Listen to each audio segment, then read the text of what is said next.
কি দাদা আছেন কেমন? আছি, ভালোই আছি দাদা। তা আপনি কেমন আছেন? হ্যাঁ ভালো আছি। এই যাক, ব্যবসা কেমন চলছে? আর কইেন না দাদা, ব্যবসা একদম মন্দা, বাজার ভালো না। তারপরে খালি বাকি বাকি, ভাবতে আছি দোকান বন্ধই করে দেবো। দোকান বন্ধ করে দেবে? এটা ঠিক আমি মেনে নিতে পারছি না দাদা। আসো আসো, তুমি এক কাজ করো দাদা, ভেতরে এসে বসো। আসো ভেতরে আসো। ভাইয়া, ব্যবসা করতে গেলে আগে মানুষ চিনতে হবে। তুমি যখন সঠিকভাবে মানুষ চিনে যাবে, তখন তুমি নিজেই বুঝতে পারবে যে তুমি একজন প্রকৃত ব্যবসাদার রূপে তৈরি হয়েছে। ভাই বসো বসো বসো।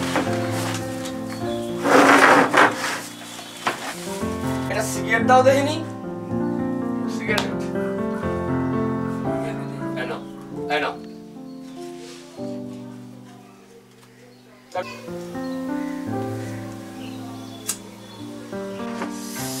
আমি যখন তোমার দোকানে প্রথমেই আসলাম, তখনই আমি তোমার মুখ থেকে বুঝে গেছি ভাইয়া, তোমার মন মেজাজকে ভালো নেই। জানো তো ভাইয়া, আমি বাকি মন খারাপ থাকলে নিজেকে কন্ট্রোল করতে পারি না। শোনো ভাইয়া, আমি সবসময় নিজে খুশি থাকি এবং কি সবাইকে খুশি রাখতে চাই। ভাবছি সত্যি সত্যি তোমার মতো সবাই চিন্তাধারা এরকম হইতো না, তাহলে আমার দোকানদার অবস্থা এরকম হইতো না, আরো ঠিক ভালো হইতো। কোনো চিন্তা করো না ভাইয়া, আমি যখন তোমার পাশে আছি, কোনো চিন্তা করো না।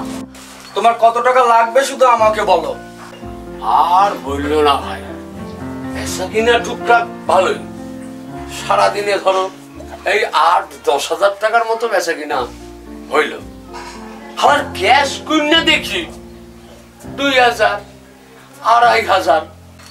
8 টাকা গুলি গেল। 8 টাকা! এই যে চিত্রগুপ্তের খাতা, সারাদিন খাতায় লেখাই চলছে, লেখাই চলছে। এই হলো ব্যবসার পরিস্থিতি। না না ভাইয়া, তোমার এই কথার সঙ্গে আমি একমত হতে পারলাম না। এটা তো কোনো ব্যবসার সিস্টেম না। আর এইভাবে যদি তোমার ব্যবসার সিস্টেম চলতে থাকে, দুদিনে তো তোমার ঝাপ বন্ধ হয়ে যাবে। আরে সেইভাবেই তো চলতে আছে ভাই।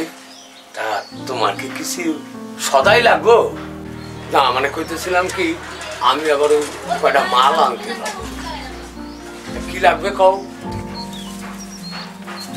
হ্যাঁ ভাইয়া, কিছু সদাই নিতেই তো আসলাম। আমার আবার রোজ রোজ ওই দোকানে আসে না, পছন্দ হয় না। তাই আমি মাসের সদাইটা একবারেই করে রাখি। হ্যাঁ কও ভাই কও, তা কি কি নেবা কও, আমি সদাই কটা লেখা ফেলা দিয়ে দিব। কও। লেখো ভাইয়া, 25 কেজি চাউল লেখো। ওই সরুটা লেখো, ওই দাম যাই নাও তাতে আমার কোনো আপত্তি নাই। চা পাতা লেখো তো 500। হ্যাঁ একটা বড় কলগেট। আচ্ছা। বিস্কুট 2 প্যাকেট দিয়ে দাও, ভালোটা মেরি। হ্যাঁ। আটা দিও 5 কেজি। হ্যাঁ। ওই গণেশ ছাতুটা আছে নাকি দাদা? হ্যাঁ আছে আছে আছে। তাহলে লেখো 2 কেজি। হ্যাঁ। তারপর একটা কাজ করো তো, তুমি 10 প্যাকেট সিগারেট লেখো। আমার সিগারেট ছাড়া চলে না। Cigarette 10 packet? হ্যাঁ 10 প্যাকেট লেখো। এই খেলে একটা লেখো। আচ্ছা ঠিক আছে। টোটালটা করো দাদা। তোমার হইল গিয়া 5640 টাকা।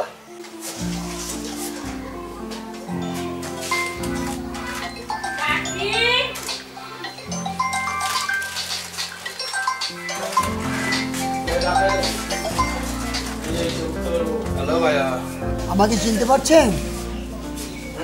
দিন 15 আগে মুদি সদাইগুলো নিয়ে গেলেন, আপনার কাছে নগদ টাকা তো ছিল না। আপনি আমাকে বললেন, দাদা আপনার কাছে ফোনপে আছে? আমি বললাম আছে। আপনি পকেটে হাত দিয়ে আমাকে বললেন, যা মোবাইল নিয়ে আসুন, বাড়িতে গিয়ে টাকাটা পাঠিয়ে দিচ্ছি। তা দাদা, টাকা তো এখনো পর্যন্ত পেলাম না, বাকি দিয়ে ভুল করে ফেললাম নাকি? ঠিক আছে ঠিক আছে। আর চিন্তা করবেন না। হ্যালো, হ্যাঁ শুনুন শুনুন, এবার আমার কথা শুনুন। আরে ভাইয়া, আপনার কথা তো শেষ হলো, এবার আমার কথাটা শুনুন। আপনাকে আমি কত টাকা দিয়েছিলাম? হ্যাঁ 50,000। তাই সেটা 6 মাসে দাঁড়ালো 60,000 টাকা সুদে আসলে।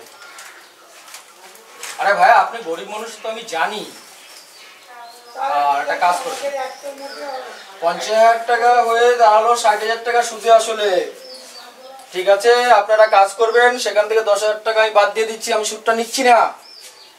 আমার যে আসল 50,000 টাকাটা, সেই টাকাটা আপনি একটা কাজ করবেন, 10 নম্বর রাস্তায় গোবিন্দর মুদিখানা দোকান চেনেন? হ্যাঁ হ্যাঁ হ্যাঁ, এই তো চিনেছেন। আপনি একটা কাজ করবেন, কাল সকালের মধ্যেই ওর কাছে টাকাটা দিয়ে যাবেন। হ্যাঁ হ্যাঁ হ্যাঁ হ্যাঁ হ্যাঁ হ্যাঁ হ্যাঁ হ্যাঁ হ্যাঁ, রাখলাম, ভালো থাকবেন। আর আমি বিকেলের ট্রেনে চলে যাচ্ছি বাইরে, আজকে আর থাকছি না। হ্যাঁ, অসুবিধা হলে ফোন করবেন, জানাবেন। হ্যাঁ ঠিক আছে ঠিক আছে ঠিক। আচ্ছা এই যে ভাই, তোমার সব ব্যাপার রেডি করে ফেলাইছি। আর এই হলো তোমার স্লিপ, কেন 5,640 টাকা হয়েছে। স্লিপ? আরে ভাইয়া স্লিপ রাখো, মানুষের প্রতি মানুষের বিশ্বাসটাই বড়। স্লিপ দিয়ে আমি কি করবো গো ভাইয়া? কথাটা অবশ্য মন্দ কও নাই, সত্যি আপনার মতো মানুষ পাওয়া এই যুগকে বিরল। আরে ভাইয়া, তোমার প্রতি বিশ্বাস আছে বলেই তো ওই লোকটাকে ফোন করলাম, যে কাল সকালে ওই গোবিন্দের দোকানে 50,000 টাকা দিয়েছে। এইয়া তো আমি নিজের কানেই শুনলাম। সত্যি নিজের মায়ের পেটের ভাইও আজকাল এতটা করে না। ভাইয়া, মানুষ হয়ে যদি মানুষকে চিনতেই না পারলাম, তাহলে মানুষ হয়ে বেঁচে থাকার সার্থকতাটা কোথায়? আর তোমাকে একটা কথা বলে যাচ্ছি ভাইয়া আজকে, বলো। কোনো খরিদ্দার হোক আর কাস্টমার যাই হোক না কেন, কেউ যদি তোমাকে ঠকায়, তাকে কোনোদিন অভিশাপ দিও না। একটা কথা মনে রাখো ভাইয়া, আমাদের সবার উপরে একজন বসে আছে, তার চোখকে কেউ ফাঁকি দিতে পারবে না। না, এটা ঠিক কথা। আজ আমি যদি আপনাকে ঠকাই, কাল আবার আমার ঠকতে হবে, এটা মাথায় রাখবে। একদম সত্যি কথা। তোমার লগে আমি এই ব্যাপারে একমত। উপরে একজন আছে, এটা ঠিক, কেউ কাউরে ঠকাইতে পারবে না। আচ্ছা তাহলে তোমার রেডি, সব মালপত্র রেডি, তাহলে আমি বাইর করে দিই। হ্যাঁ তাই চললাম। আচ্ছা ঠিক আছে।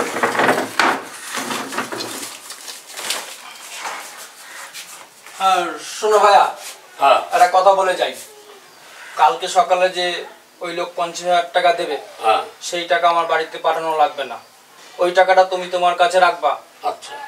আর মালপত্র কিনা দোকানটারে সাজাও, কিন্তু আর কাউরে বাকি দিও না। ঠিক আছে। হ্যাঁ ঠিক আছে। কথাটা মনে থাকে জানো? আচ্ছা আচ্ছা ঠিক আছে।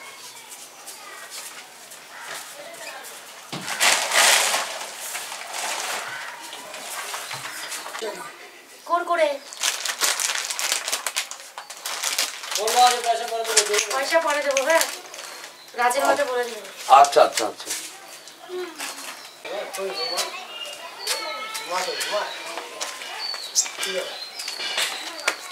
এই গোবিন্দ আছো? গোবিন্দ, গোবিন্দ আসি তো। আছো? আরে দাদা, আপনি দোকান থুইয়া কি ব্যাপার? আরে তোমার সঙ্গে একটা দরকার আছে। তা আসেন আসেন, ভেতর দিয়ে আসেন, ভেতর দিয়ে আসেন। এদিক দিয়ে যাবো? হ্যাঁ হ্যাঁ এইখান দিয়ে আসেন। আচ্ছা আচ্ছা ঠিক আছে। দোকান তোমার? হ্যাঁ বসছি বসছি। এদিকে টাকাটা আইছিলেন নাকি? টাকাটা নয়, মানে ওই তো একটু আগে আমাকে ফোন করলো, ফোন করে বললো এই 50,000 টাকা গোবিন্দের দোকানে দিয়ে আসতে। তাই তো আমি ছুটতে ছুটতে এখন হন্তদন্ত করে তোমার কাছে এসছি। কি হয়েছে? 50,000 টাকার ব্যাপারটা কি খুললা খাওয়া দিইনি দাদা? কি হয়েছে নাকি? শোনো তবে, এই মাত্র তোমার এখানে কে এসেছিল? আরে আমার দোকানে আইছিল তো ওই যে সেই বিদেশে চাকরি করে, কি জানো নাম আর। ও কেন, কি হয়েছে নাকি? হয়েছেটা কিছু একটা। ও ওই ওই ওই ছানাটা? হ্যাঁ। আরে ওই বেটা যেসব বিদেশে থাকে তো, হ্যাঁ কি বাপরে বাপ, কি কাণ্ড বলো তো। ও তো আমার কাছ থেকে, আমার দোকান থেকে 28,000 টাকা বাকি করেছে। কারণ টাকাটা ফোন পেতে দিয়ে দেবো, সে আজও ভাই টাকাটা দিল না। জানো ভাই, মিনিট 10 আগে আমি ওকে ফোন করলাম যে তুমি আমার টাকাটা কবে দিচ্ছ। ও উল্টা আমাকে বলে কিনা আমি তো আপনার কাছে 60,000 টাকায় 50,000 টাকা পাই, এই সুদে আসলে 60,000 টাকা হয়েছে। আমি তো শুধু সেটা আমার কাছে 1 পয়সা তার কাছে আমি পাই না। আপনি কন কি দাদা? আসলে আমি পাই ওর কাছে টাকা। কি করেছে জানো, এই সেই দিন 2800 টাকা আবার বাকি করেছে। তাহলে সমানে কত হলো? এখন ওর কাছে পাবো মোট 28,000 টাকা। আমি তো মরছি দাদা, আমি মরছি। এই কেবলই আমার কাছ দিয়া এই তো 5,540 টাকার মাল লয়ে গেছে। কি জানেন, কি আপনি যে 50,000 টাকা দিয়ে যাইবেন, এইয়া দিয়া মাল উঠাইয়া ব্যবসা করতে। হায় হায় হায় হায় হায় হায় হায় হায় হায়। কি গহু দাদা, আমরা আমরা দুইজনে সিটিং বাসের পাল্লায় পড়ছি রে ভাই, এতগুলা টাকা। হায় হায় হায় হায় হায় চিটিং বাজের পাল্লায় পড়লাম। হায় হায় হায়।